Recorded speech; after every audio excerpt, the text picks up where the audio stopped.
Wow, it's my pleasure to introduce one of our Academy members, an international artist, a director, animator, writer, artist in every possible way.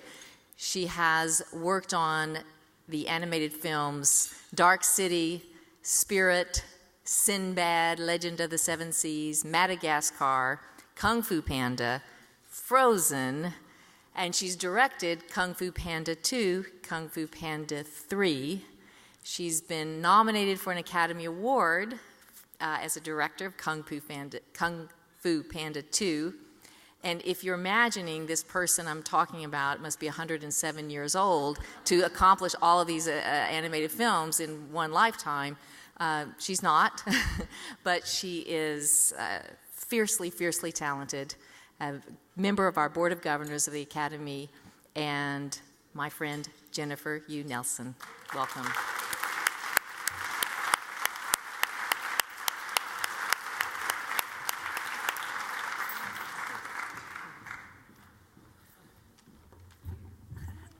Hello. Thank you, Janet and Dawn, and thank you to the Asia Society for having us here tonight. The 3 Kung Fu Panda films took 12 years and hundreds of artists around the world to create. They opened the door to an unprecedented collaboration of art and technology between Hollywood and Shanghai and made many, many people laugh, no matter their language. The one continuous hand overarching all these films was Melissa Cobb, the cool, unflappable producer and the strongest chick I know. She was the one that took me aside and said, "You are going to direct Kung Fu Panda 2, and you don't say no to Melissa Cobb." I tried, it didn't work. She is the reason those pandas made it to the screen, each film rising in popularity among Chinese audiences, culminating in a local language Chinese co-production for Kung Fu Panda 3. That film alone made $154 million in China, 5 times that of Kung Fu Panda 1, and adding to the total of $1.8 billion for the 3 films worldwide.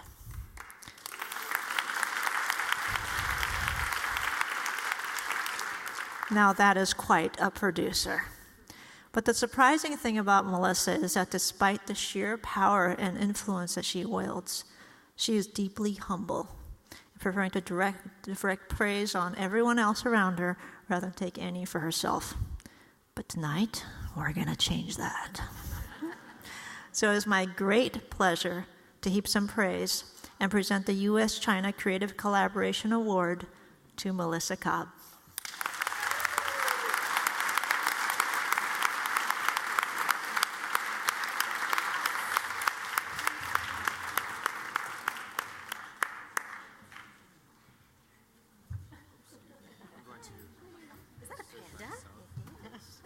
I feel ridiculous that I'm still dressed like this panda. These amazing women on stage, and I'm dressed like Kung Fu Panda. I am so sorry. I should have changed. Next up, I would like, for the presentation of the U.S. China Film Collaboration Award, I would also like to welcome back to the stage, I feel so silly, Tom McLean and Jun Wei, who is the managing partner of Hogan Levels in Beijing. Ms. Wei is also going to be speaking at the Asia Society tomorrow about women and leadership in Asia. So welcome them both to the stage. Let's have an opportunity to take a picture, if we could. I'm going to go back and change my clothes. And I feel so insignificant up here with all these power women. It's amazing.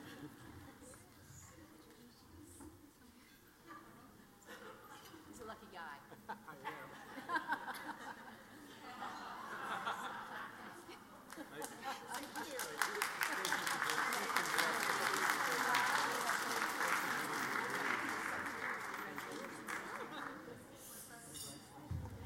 All right. I'm so excited that a panda was on the stage. That's what tickles me. I have to say that, if you want to produce movies, you need great people by your side, and Jen is one of those people. So if anybody out there is thinking of making a movie, I highly recommend that you hire her if she's ever available. She and I worked together pretty much every day of our lives for the last 12 years, which may sound like a long time, but it went by rather quickly. And, there's obviously a lot of talk in Hollywood right now about co-productions and about the China market and how to get, the U.S. filmmaking and China filmmaking together. And I think we're sort of an interesting case study in that because we came at it very naturally. When we started the movie, we knew we liked two things, pandas and Kung Fu. And we were super excited to make a movie about them. We also decided to make the movie set in China. Now, that was actually a big responsibility. None of us had ever been to China. We didn't actually know much about China. But we made a very important decision, and I think that's the distinction that will be something we want to think about going forward with co-productions, which is we wanted to be respectful of the culture. We wanted the art and the story to feel like it could have been part of the Chinese culture. And so we did an enormous amount of research. We met with professors. We did a lot of Google searches, which you can't actually do in China. But we did.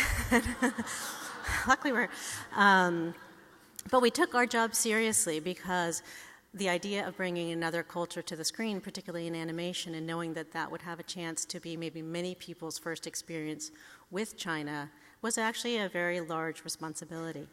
And so we did that, and then we also made sure the panda fell down a lot and did goofy things. And when that movie was well received in China, it was actually a great honor for us, and we had a chance to go to China for the first time. And we got to see in real life all of those amazing things that we had only seen in Google searches. And in doing that, we really fell in love even more with the culture and the people of China, and that led us to Kung Fu Panda 2, which was even more warmly embraced around the world and by the people in China. And then it was time for Kung Fu Panda 3, and we wanted to sort of engage with China in a different way. And so that led to the creation of the first ever U.S. China joint venture. It was the creation of Oriental DreamWorks in Shanghai. And we housed there a group of amazing artists that are still there, right now, probably working now since it's morning, and worked with them very closely throughout the entire process of Kung Fu Panda 3, from the very first, art images that helped shape the look of the movie, all the way through the final animation of the voices, which you saw a little bit of there. And it was such a great experience for us to have, on the other side of the phone, someone that we could pick up and talk about cultural references, talk about images and art and ideas, the idea of qi and some kind of deeper Chinese ideas. So it's not easy to get a co-production right. It takes a lot of thought and a lot of care. But we actually had hundreds of people here and in Shanghai that were dedicated to getting it right. And that's something, obviously, we encourage everybody to do as they approach the lucrative, but also very rich market of China right now. And it was such a great experience that I ended up moving to Shanghai, and I live there now. So, ni hao. I haven't learned much, but my family and I now all live in Shanghai and are really immersed in the culture and are building there what we hope will be, a real kind of home for filmmakers from the U.S. and filmmakers from China to work together in China on creating projects that are special and unique and have an original voice and can travel through the world. And so that was my long way of saying thank you for this prize. And just thank you guys and everybody who made the opportunity for me to talk a little bit about my passion about co-productions, because I do think it is such a great gift to be able to work so closely with people from a different culture. And after years and years in Hollywood, it's great to sit in a story room with people who see story in a different way. It's very inspiring. So thank you.